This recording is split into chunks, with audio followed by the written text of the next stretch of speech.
So one of the most difficult things in business is how do you price your products and your services? How do you know you're not leaving money on the table? How do you know you're pricing it to maximize your revenue? And so today we have an expert, an old friend of mine, actually, Casey Brown, who's going to talk about and explain just how do we make sure that we're pricing to maximize profit, not just to maximize the price, but actually to maximize profit. And that is something that we can discover this. I think this is a key to really being successful in our business. And so I'm very pleased to have Casey on the show today, on the Wealth Ability Show. We've worked together before. She knows what she's doing. And Casey, if you would, just give us a little of your background so people know Sure. why you're in the pricing arena. Sure. So I'm an engineer by training. Started my career as an engineer and love data, love spreadsheets, I love numbers. But was an extrovert and didn't last long in the lab at GE back in the 90s. And so found my way through being an early Six Sigma black belt at GE to pricing and fell in love with the discipline. Just love the intersection of art and science, people and process, data and psychology. I took an econ class. The first time I learned about price was from a book and talked about the demand curve and the idea if you charge more, you sell less. If you charge less, you'll sell more. And there's some broad truth to it, but the real world is a lot less mathematical and clinical than that graph would have you believe. There's a lot of nuance. There's a lot of gray. I think pricing is a little bit more like a game of poker. Like there's, trying to look at your hand, guess at the strength of the opponent's hand. There's lots of bluffing. Buyers are trying to hide how much little they're willing to accept buyers are trying to hide how much they're willing to pay, and sellers are trying to hide how little they're willing to accept. So I kind of just fell in love with the nuance and mystery of the arena of pricing. And then you pair that with how massively impactful it is to profit when we make a small Yeah. change in price, and how costly it can be to our profit when we make a small price concession. It's just a very interesting area of business and a very high stakes area of business. And that started me down the path of becoming what I call myself now, which is a pricing geek. I've spent the past 25 years deeply a deep student and an evergreen student of this area of business. Started my company about 15 years ago to help organizations price from confidence, not from fear, win more deals at higher prices. And one more thing on the mission, and then I'll shut up for now. Pricing. The kind of clients that we help are these best in class and better in class companies. I have to imagine the kind of people listening to this podcast are the best in their industry, the best and better in the industry and their marketplaces. And when you're best in class or better in class, you have a premium solution. You may even have a premium price, but you're constantly being compared against inferior solutions. And someone's saying so and so down the street can do it for less. And if we let that erode our confidence and ultimately our price and profit, we're robbing ourselves of resources that are rightfully ours that we could invest in our business. And to me, it's an injustice to accept mediocre pay for excellent work because it robs us of what we could use to grow and innovate and add new lines of business and hire more people. So I get very fired up about the mission of getting paid for value and commanding the prices you deserve. I love that. Now, there's a whole lot to unpack there, and we're going to unpack it over the next 25 to 30 minutes. Casey's book is called Fearless Pricing, and I love the title of the book because as you know, Casey, I'm a CPA by profession, like you're an engineer by profession, and and tax advisory services are my business, and CPAs, I find, are scared to death of pricing as a general rule. So what I'd kind of like to do is do really a case study today and walk through pricing services where you are pricing services that are in an industry that historically has been a race to the bottom. That is, CPAs have done themselves no good because if you can't sell, you sell on price, right? If you don't know how to sell, you sell on price. If you don't know how to price, you sell on price. And so you're always trying to say, okay, well, I'm going to charge this. we actually, I know CPAs who charge about 50% of what H&R Block charges for a tax return. And I'm just going, wouldn't you at least start there, right? Where you should never be less than the lowest cost player, right? You should never be lower than the lowest cost player in the marketplace. But you made an interesting point as you were talking there about, okay, you're best in class. Now, our listeners they are entrepreneurs. They're not what I'd call small business owners. They're entrepreneurs. So these are people who are always searching for new information, always looking to do things better. And, I'll give you my example. I mean, there are 100 people out there that have tried to copy me, right? They hold up my book, Tax Free Wealth, and they say, "Hey, I do this only cheaper," and that's and literally I've seen them do this, right? And so this whole idea of communicating, because I don't think it's what the price is, I think it's the communication of the price that matters. So can you, like, first of all, before we get to how to price, can you talk about how you communicate value? Because the reality is price is always willing buyer, willing seller by definition. That's the definition of fair market value. That is the value of your services, is if you're willing to do it for less, then that is your value by definition. That's an accounting definition, but that is the definition of value. So, but that doesn't mean you couldn't change that price, because it really is worth more on the market if it is communicated properly. So can we start with addressing the communication issue there? Sure. So I often say customers will never pay you what you're worth. They'll only ever pay you what they think you're worth. Which could be a depressing thought, except for we have a big role to play in controlling that thinking and directing that thinking. And I think that's where communication comes in. Um, and I agree with you that the number is, only half the battle at best. It's really the context we create around the number. I'm a consultant, so I'm allowed to make up a statistic. I often cite that 25% of getting pricing right, is the number itself. 75% is how we make people feel about it and the context we create around it. Communication and messaging is everything. So, is $5,000 a lot of money? Well, it's a fortune for a pack of gum. It's nothing for a house, right? So, in absence of context, numbers are meaningless. And so, very often when we're being compared against someone else who can do the quote unquote same thing for less, and they're 10% less than us or 50% less than us or whatever, we have not done a good enough job of articulating to the customer and making clear in the customer's mind the cost of going that cheaper route or the advantage of going with us. And so I think it's really, really, and how to do this depends a little bit on kind of the who, it depends. So it's a unsatisfying consulting answer, is it depends. But I think that we very often want to talk about, especially, and I got to circle back to something else you said, CPAs as a rule, and there are some CPAs that are phenomenal sellers. So this isn't like, a death sentence for sellers because you're a CPA, but by and large, I agree with you there that the selling is the necessary part of the job. It's sort of a necessary evil, but that isn't the fun part. That's not why they got into the field. That's not why they started their business. They have to do that so they can go back to the fun part, which is doing the CPA work itself. And so very often we're giving short shrift to the selling piece of the job, and which includes the messaging, and which includes building trust, and which includes communicating the value such that I understand why I'm paying you 2x what I would pay H&R Block, or 10x what I pay H&R Block.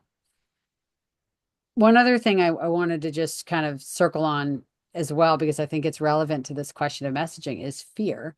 You mentioned that fear, and I, mentioned that fearless pricing being the title of the book. I think fear is the dominant emotion accompanying pricing decisions the world over. Mostly we're pricing from a place of fear, not from a place of confidence. We're mostly pricing not to lose the work versus pricing to win based confidently in our value. And I would say, as you tie that together with the the what we just talked about with CPAs, which is a seller doer model. I sell it and then I perform the work. The selling isn't the fun part, the doing is the fun part. Fear is a bigger factor for many seller doers than it is for somebody whose full-time job is selling, for example. You line up 100 CPAs and say, what do you love about selling and serving customers? I bet you my house, 0 of them would say, I love when I get to tell them the price tag. That is not the fun part. That's the scary part. That's the uncomfortable part. And so to avoid that fear and to avoid the discomfort of having to say that number and be challenged on that number, very many firms would rather underprice out of the gate so they Right. don't have to have the discomfort of the conversation. And I would say in that case, they're letting their discomfort minimize their bank account.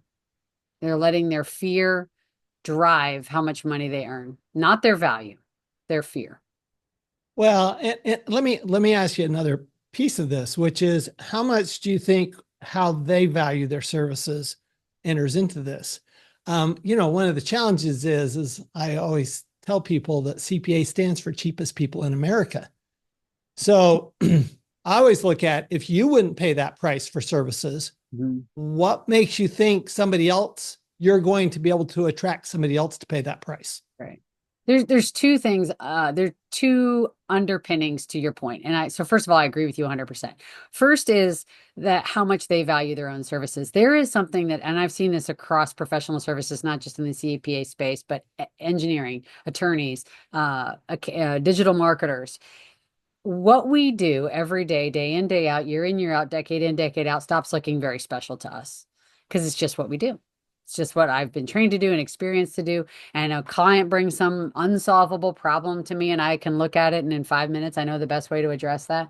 Well, the only reason you can solve that problem in 5 minutes is you've done that 10,000 times before. It's not less valuable to the customer just because it happens to be easy or fast for you to produce.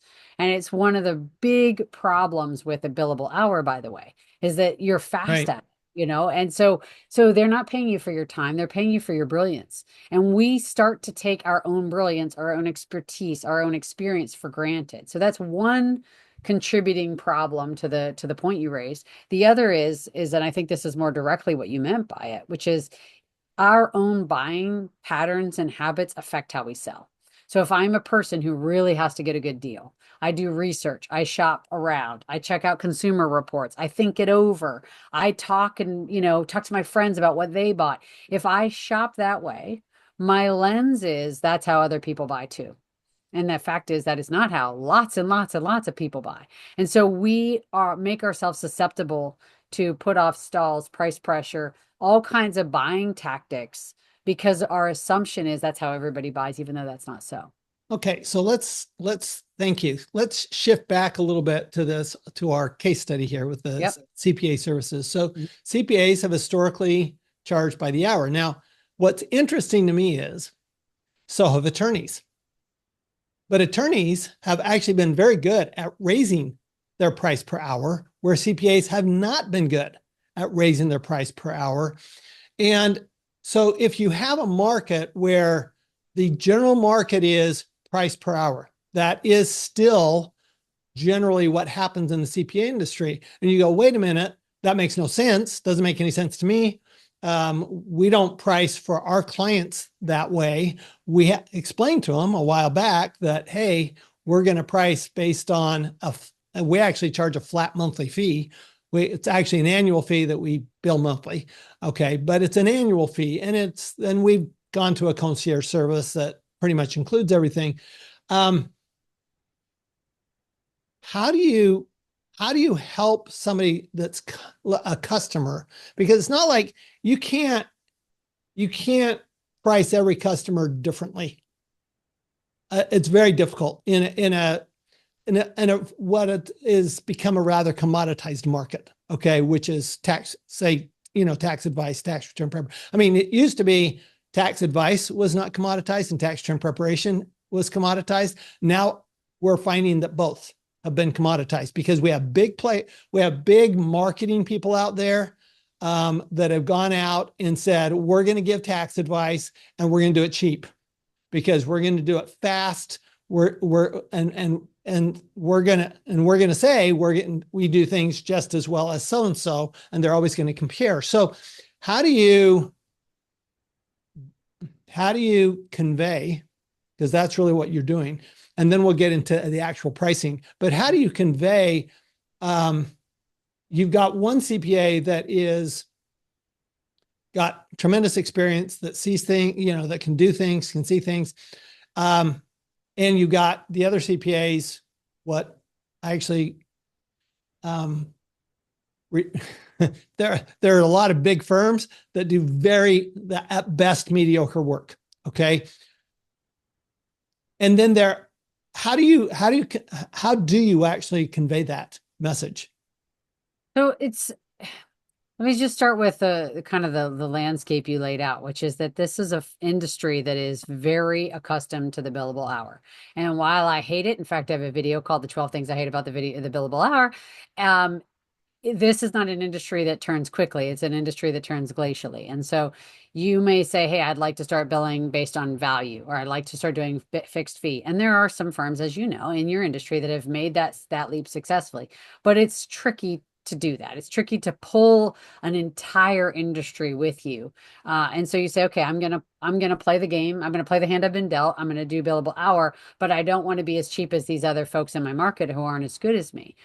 Your ability to be now look, a modest price difference, you probably don't have to do a ton of work Right. to educate your market.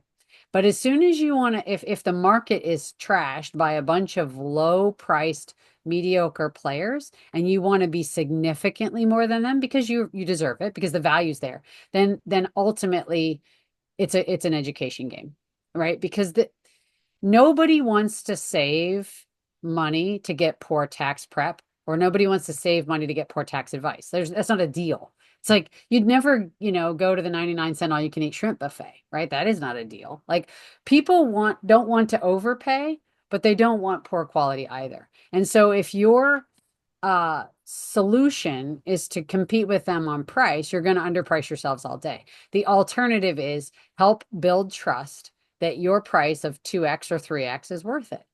And so because you're in a trust game, So you're not in a give us 3 steps, Casey. Give us 3 steps that an entrepreneur would do to build that trust with potential prospects.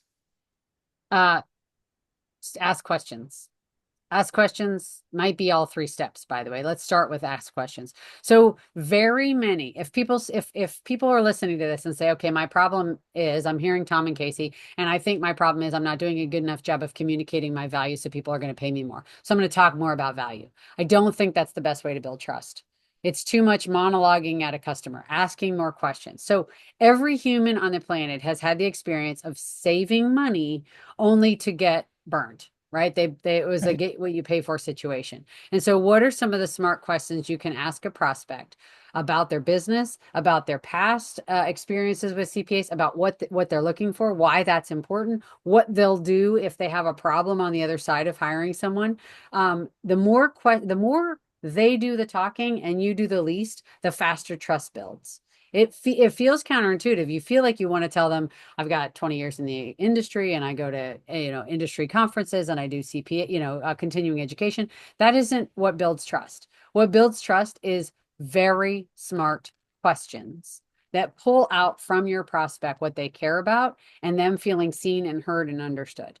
So questions, questions, questions. There's another thing about questions I think is really interesting. So you've told them we do this and it costs, $200 an hour. And they say, I can get somebody for $100 an hour. And if you start defending your $200 price point, there's again the sort of game of push pull, right? It's a little bit of a tug of war that starts to happen where they're like, well, but they say they do that too. Well, we provide comprehensive. Yeah. Well, they say they do that too. Now we're kind of arguing with the customer. Not helpful. Does nothing to build trust. Does not, it creates more resistance rather than reduces it. Whereas questions have a super important role to play. There's something called instinctive elaboration. It's a concept from behavioral psychology where if I ask you a question, your brain is hijacked for at least a moment by that question. Incapable of contemplating anything else. So if I say, Tom, what color is your shirt? For a nanosecond, your brain was occupied with the question of the color of your shirt. Why she asked me about the shirt? What's the color of the shirt? Not thinking I agree with what she's saying about messaging. Why did I have her on this podcast? I wonder what my listeners. None of that. All you're thinking about is the color of your shirt. Why that matters in this like sales conversation of communicating and defending value is instead of getting into a escalation of resistance, what we want to do is reduce resistance. And the more we ask questions, their brain is not thinking of the response to the objection. They're thinking about that question. And so, a question, here's an example. If budget is the reason we wouldn't be able to work together and you don't hire me, what's your plan for X? Like, let's say there's something unique and special about what you do as a CPA that no one else in your market really does. How will you solve this? If we don't work together, how would you solve that? Now, what's really smart about the phrasing of that question is I'm not asking you, I'm not pushing on you to hire me. I'm asking you to think critically about your alternatives and what the downsides of those alternatives are. By the way, on the topic of downsides, a lot of people are uncomfortable with the idea of quote unquote selling negative. Like they just want to talk about what they do well. They don't want to talk about what the market does poorly. But negative fear and uncertainty and doubt are significantly more effective at stimulating buying urgency and higher prices than positivity. And you can do that without trashing your competition and say, "Oh, you talked to Bill. He's a hack." Don't. No, you're not going to say that. You can say our experience is that others in the market aren't as deeply experienced in these areas. And let me tell you how we do that, just to kind of like draw a comparison in a way that is still respectful and professional, but points to the downsides. Really effective. So with your inclination, you mentioned something a few minutes ago that kind of clicked in my head. For most CPAs. Now, I have I have an advantage that my clients have been with me for a long time, that I don't have to take new clients. And so I'm a scarce resource. So yeah. I'm not going to compare me, but let's take a typical small CPA firm. They maybe have 2 or 3 employees and they're really a sole proprietor. And would you encourage them or discourage them from going to a pricing mechanism that's different than the market? So in other words, going to a monthly fee versus continuing the hourly fee and just billing more per hour, which is certainly the option. I think it's a great question. And I would say I would evaluate that if I'm sitting there listening and thinking, he's talking about me, that's me. The answer is it's a little bit about calorie burn, right? Like you're going to burn a lot of calories explaining why your pricing is different than the market and why this model makes more like, and I would say for a lot of businesses, the juice is not worth the squeeze. The calorie burn required to get people to understand why that model is most sensible for them is you'd be better off conserving that energy and time to communicate why your fee is higher than somebody else's per hour. So it's a little like probably a lot of folks in that category would be better off just sticking with the model, not fighting upstream against the model that everybody's used to buying, but doing so in a way that allows them to get a higher price. There are exceptions, and I would say the degree to which you've carved out a unique niche for yourself, you have a very loyal client base, you have done a lot in content marketing that creates enough inbound leads for you that you can be a little choosier. I think then you can flex a little bit and do something different than what the market's doing. So how do you make sure that you're not, so let's talk about the pricing itself. How do you price so that you're not pricing yourself out of the market? How do you evaluate that pricing? Let's I mean, price per hour is an easy one to do that with, right? How do you ensure, now you can compare yourself to other firms, obviously. I mean, that data's out there. That's pretty easy to see. How do you make sure that you're not so far above everybody else that you're like, it's not believable that you could actually deliver that? Or you're actually promising so much that, boy, now you've put a lot of pressure on yourself to deliver that at that level, which I do that. And I'm happy to do that because I know I can deliver that and I won't take a client I can't deliver it for. So I don't have an issue with that. But how do you target that pricing range, especially if you're thinking about, wow, I'm really way underpriced. Yeah. Well, I think if we just, you mentioned yourself and your own comfort there as we'll use you as an example. You didn't get there overnight. You didn't your price point and your conviction to stick to the pricing model you now have did not occur overnight. So you cannot jump from here, step 1 to step 11, right? You got to step from step 1 to step 2 to step 3. So I think that how do we make sure we don't get so far out of pace with the market is make a reasonable jump is the answer, right? And so uh most firms in the world have unexercised pricing power. In other words, there are some areas of their business where they could raise price and lose no volume. They because the value's there and the relationships there and the stickiness is there. Some pricing power that they are not currently exercising. How much pricing power? Where's the cliff? People ask me that all the time. Like, okay, I suspect I'm underpriced. I don't know how far I can go before I start to lose customers. Well, neither do I. And the fact is, this is not a thing that you could spend the next 4 years monkeying around in a spreadsheet. It's not going to give you the answer. The answer is in the market, and you will find out when people buy or don't buy. Now, you can do a lot to make an educated guess about how much you can go without losing sales volume. But really, if the market values you here, and for anybody who's only listening to this, I have my hand way up in the air, and you're underpriced by half, if you do tiny little increments, it'll take you a long time to map out how much pricing power you have unexercised. So, the speed with which we can find out where the cliff really is a function of our risk tolerance. I've known some CPAs in my day, a lot of pretty risk averse folks. Now some are not, but their willingness to bet the farm is probably pretty low. So okay, don't take a Well, massive. and the reality is no business should be betting the farm. Right. Well, yes, I agree. There are lower risk ways to do this. Jim Collins wrote Good to Great. He talks about bullets before cannons, right? Mhm. I'm a fan of that idea. Where can you take the least risk and put in the least effort to get the biggest return? And so if you suspect you're underpriced, which clients, and so don't go and say, okay, I'm going to go do a 50% price increase everywhere. Okay. Which clients do I have the least risk with? Either because they're super sticky or because I'm already not making any money there anyway. And so if they Right. go away, it's not going to be that bad for me. Where can I take the least effort and the least risk to get the biggest return? Start to prove out to yourself how much pricing power you have. Where is that cliff? Because too many companies think the cliff is 5% away and it might be 50% away. So do you think that what I heard there was that you would start with existing customers and you'd actually test your pricing with existing customers rather than test it in the market? Oh, I would do it both places. I would say like my commitment is get as much as you can everywhere you can. So if you're underpriced, if you've got a cadre of existing clients that are used to paying you too little and you say I'm going to have a hard time maybe raising those prices or raising them as much as I can, I certainly absolutely would raise your kind of your retail rate, quote unquote, to new customers. Absolutely, yes.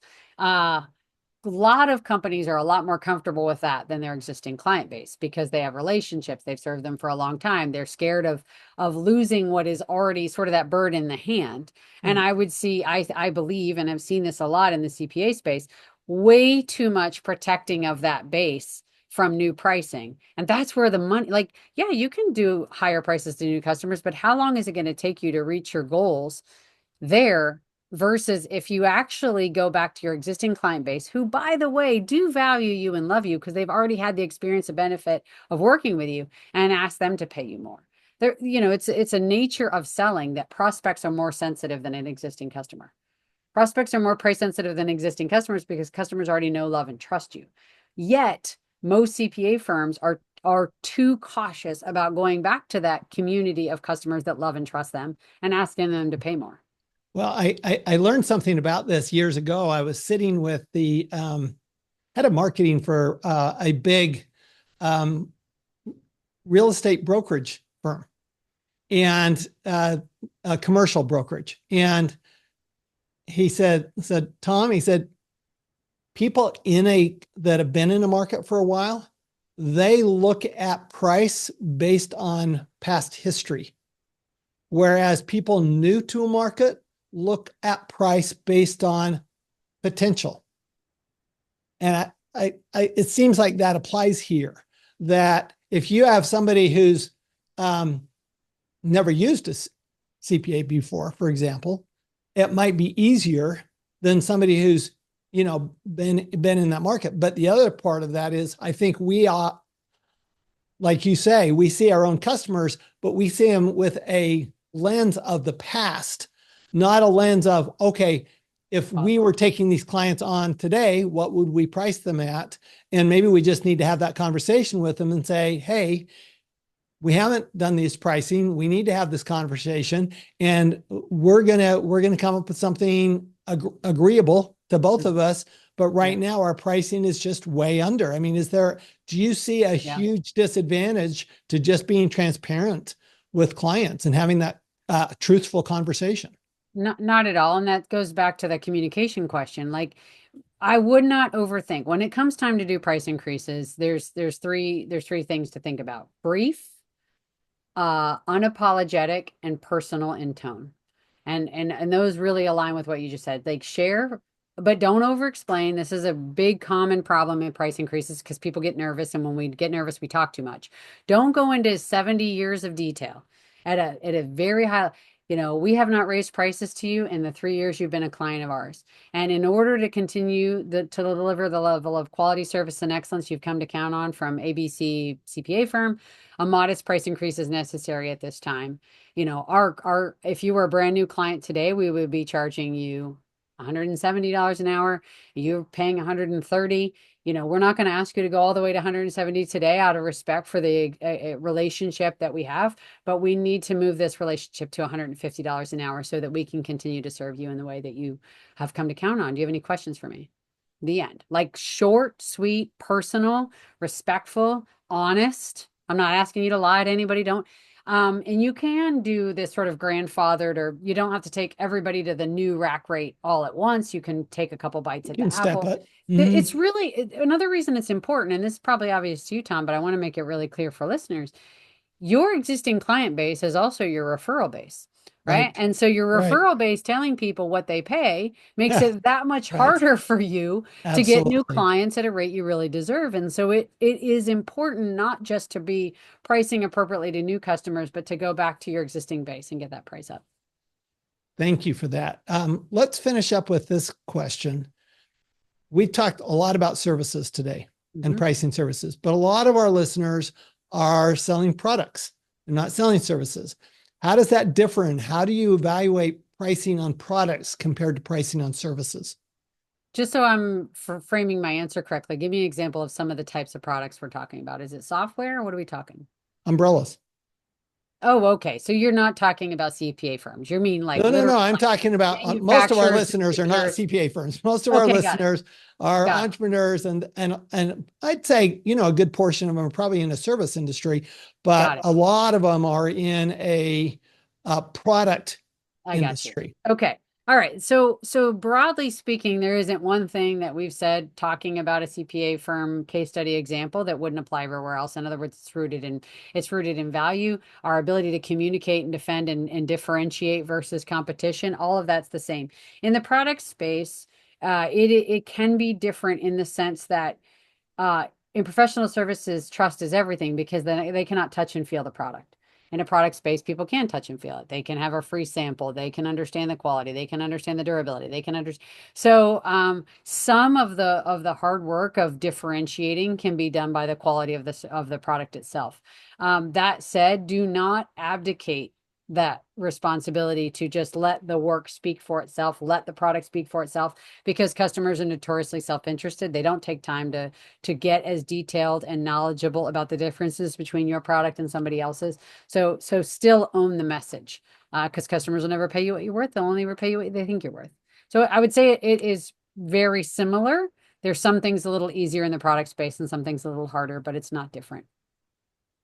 Well, thank you, Casey Brown. The book is Fearless Pricing. I'm a big fan of pricing fearlessly. It's not easy. It's especially not easy for some of us that have been in the CPA world as long as I have.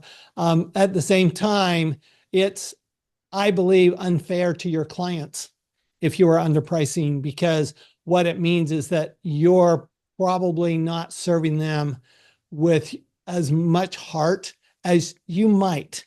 And I'm not saying that's always true. Some people are willing to do, very happy to work for nonprofits and for free.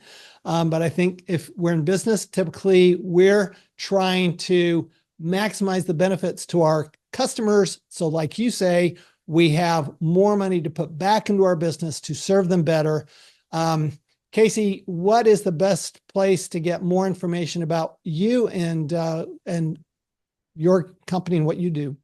Sure. So I put out a lot of free resources, blogs and videos on LinkedIn. That's a great way to get more information about how to price better without having to pay a dime. And I'm on LinkedIn at Casey Brown Boost.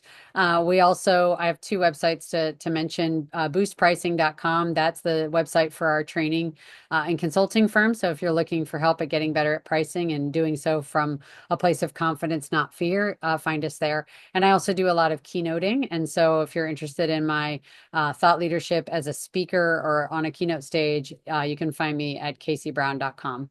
And the book Fearless Pricing is available on Amazon or anywhere books are sold. Awesome. Thank you so much. And thanks everybody for participating. Pricing is one of those things. I mean, it's revenue. It's your top line, but if you price right, it adds so much to your bottom line, or it can destroy your bottom line. And to me, it's just one of those key aspects of any business, of any entrepreneurship.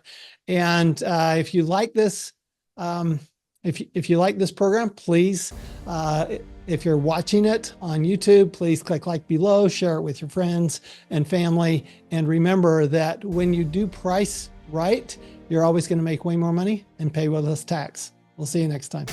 This podcast is a presentation of Rich Dad Media Network.